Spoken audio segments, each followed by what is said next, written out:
दोस्तों, जब बात पूरे यूनिवर्स की सबसे खतरनाक चीज़ की आती है तो हमारे मन में सिर्फ ब्लैक होल्स ही आता है, जो अपनी ग्रेविटी की वजह से पूरी लाइट को भी बैंड कर देता है और बड़ी बड़ी गैलेक्सीज को भी अपने अंदर ले लेता है। और किसी को यह तो पता ही नहीं है कि ब्लैक होल के इवेंट होराइजन के पार आखिर है क्या।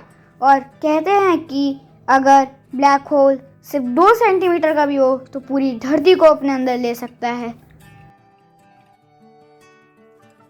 क्या हुआ, सिर्फ इतने में ही डर गए? ये तो कुछ भी नहीं है। आपको ये तो पता ही है कि ब्लैक होल कितने डेंस होते हैं, लेकिन मैं अगर ये कहूँ कि यूनिवर्स में एक ऐसी भी एक चीज़ है जो ब्लैक होल से भी ज़्यादा डेंस होती है। हाँ दोस्तों, वो है न्यूट्रॉन स्टार्स, जो ब्लैक होल से भी ज़्यादा डेंस होते हैं। और अगर मैं ऐसा कहूँ तो क्या आप मेरी बात पर बिलीव करेंगे? बिल्कुल भी नहीं। न्यूट्रॉन स्टार्स के कोर में कुछ ऐसा होता है जो ब्लैक होल से भी ज़्यादा खतरनाक होता है, और वो ऐसी चीज़ है जो हमें पूरे बिग बैंग के बारे में बता सकती है, और यहाँ तक कि वो पूरी की पूरी धरती को एक बार में ही तबाह कर सकती है। जी हाँ दोस्तों, मैं बात कर रहा हूँ स्ट्रेंज मैटर की। तो आखिर ये स्ट्रेंज मैटर है क्या, और ये पूरी अर्थ को डिस्ट्रॉय कैसे कर सकता है, जानेंगे हम आज की इस वीडियो में।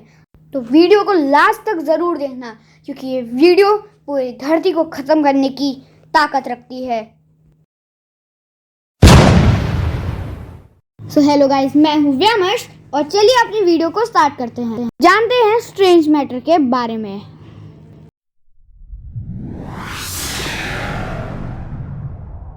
तो दोस्तों, हमें स्ट्रेंज मैटर के बारे में जानने से पहले न्यूट्रॉन स्टार्स की फॉर्मेशन के बारे में जानना होगा। जब कोई मैसिव स्टार में सुपरनोवा एक्सप्लोजन होता है तो उसका कोर अपनी ही ग्रेविटी की वजह से कोलैप्स होने लगता है, और ग्रेविटी इतनी ज़्यादा होती है कि पार्टिकल और न्यूक्लियस आपस में मिक्स हो जाता है। हमें इस बात को थोड़ा डिटेल में समझना होगा। एक एटम 3 पार्टिकल से बना होता है, न्यूट्रॉन, प्रोटॉन एंड इलेक्ट्रॉन। तो ग्रेविटी का फोर्स ज़्यादा होने की वजह से प्रोटॉन और इलेक्ट्रॉन आपस में मिल जाते हैं और न्यूट्रॉन बना देते हैं। अब आप कहेंगे ये क्या बात है, लेकिन जब ग्रेविटी बहुत ज़्यादा होती है तो यूनिवर्स की लॉज भी टूट जाती हैं और यही होने लगता है। तो ये पार्टिकल्स ना चाहते हुए भी आपस में कोलाइड होते हैं, लेकिन ग्रेविटी तब भी नहीं मानती।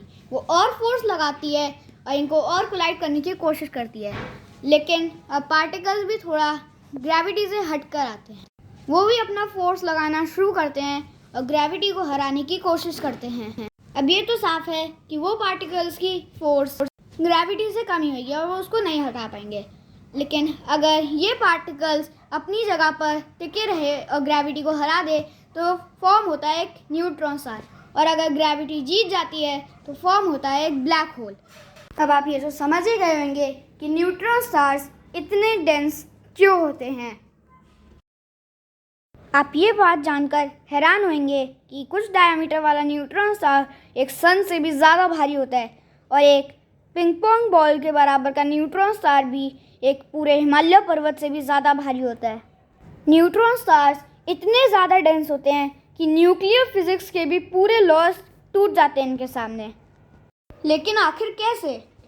अब भाई, रूल्स कैसे बदल जाते हैं उससे पहले ये तो जान लीजिए कि आखिर रूल्स होते क्या हैं।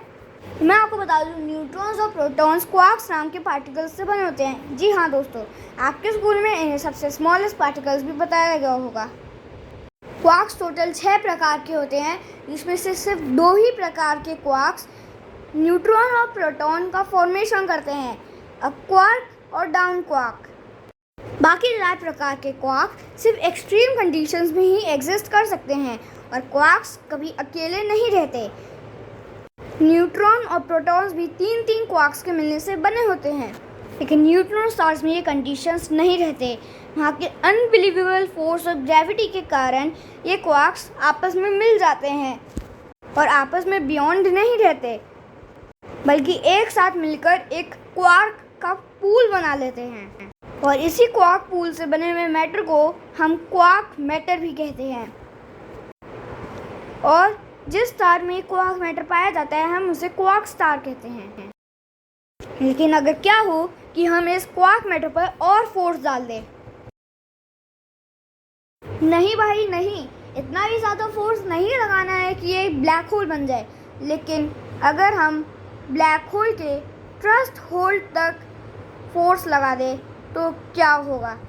तो जैसा अभी मैंने आपको बताया था कि क्वार्क्स 6 प्रकार के होते हैं, जिसमें सिर्फ 4 प्रकार के क्वार्क्स ही एक्सट्रीम कंडीशंस में रह सकते हैं। और उसमें से सबसे ज़्यादा एक्सट्रीम क्वार्क होता है स्ट्रेंज क्वार्क, और यहाँ भी वही बनता है।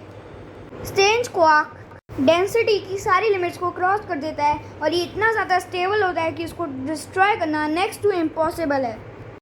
स्ट्रेंज क्वार्क की स्टेबिलिटी इतनी ज़्यादा होती है कि अगर ये एक बार न्यूट्रॉन स्टार से बाहर निकल जाए तो इसको कोई फ़र्क ही नहीं पड़ता। और इसी स्ट्रेंज क्वार्क से बने मैटर को हम कहते हैं स्ट्रेंज मैटर, और यही है ब्रह्मांड का अल्टीमेट डिस्ट्रॉयर। क्यों यकीन नहीं होता? तो चलिए मैं आपको स्ट्रेंज मैटर की दुनिया में लेकर चलता हूँ। दोस्तों, आपने स्कूल में पढ़ा होगा कि कोई भी एलिमेंट रिएक्शंस के थ्रू स्टेबिलिटी पाना चाहता है, और यहाँ सबसे ज़्यादा स्टेबल है कौन? Strange quark. और जब भी कोई और मैटर इस स्ट्रेंज क्वार्क के पूल में आता है, वो भी इसके पूल का ही हिस्सा बन जाता है और वो भी स्ट्रेंज क्वार्क में कन्वर्ट हो जाता है। मान लो कोई स्टार इस स्ट्रेंज मैटर के कांटेक्ट में आ जाए, वो स्टार भी स्ट्रेंज मैटर का बन जाएगा। और अगर ये स्ट्रेंज मैटर हमारी धरती के कांटेक्ट में आता है तो ये धरती, आप, मैं और सब स्ट्रेंज मैटर के बन जाएंगे। बट वेट अ सेकेंड, अब आप लोग कह रहे होंगे कि क्या तुम स्ट्रेंज मैटर की धरती से टक्कर करवा रहे हो? वो तो सिर्फ न्यूट्रॉन स्टार्स के कोर में ही प्रेजेंट होता है, तो वो बाहर कैसे निकल सकता है? लेकिन मैं आपको बता दूं कि आपने कभी न्यूट्रॉन स्टार्स की टक्कर के बारे में सुना है?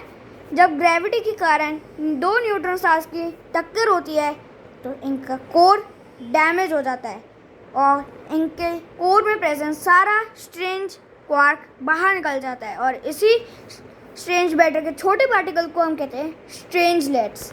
और ये स्ट्रेंजलेट्स यूनिवर्स में ऐसे ही घूमते रहते हैं जब तक इनकी किसी ऑब्जेक्ट से टकराव नहीं हो जाती है।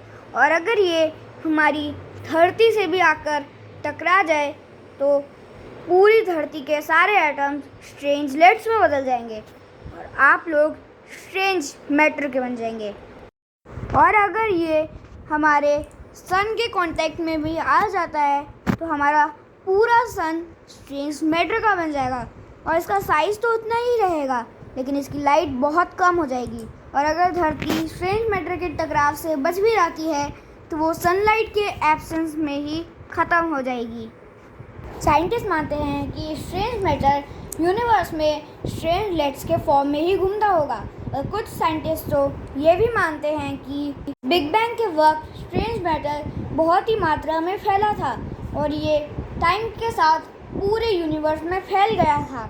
और कुछ साइंटिस्ट तो ये भी कहते हैं कि जिसे हम आज डार्क मैटर कहते हैं वही स्ट्रेंज मैटर है। अब सच क्या है ये तो किसी को नहीं पता। न्यूट्रॉन स्टार्स की स्टडीज़ भी साइंटिस्ट ने कुछ ही साल पहले स्टार्ट करी है। अब हम जल्द ही इसके बारे में और जानेंगे और हम और तरक्की करेंगे। अब आपको इस वीडियो से कुछ भी नॉलेज मिली हो तो आप इस वीडियो को लाइक कर देना और कमेंट में बताना कि आपको ये नॉलेज कैसी लगी, और हमारे चैनल को ऐसी ही और वीडियोस देखने के लिए सब्सक्राइब करना ना भूलें। Thanks for watching.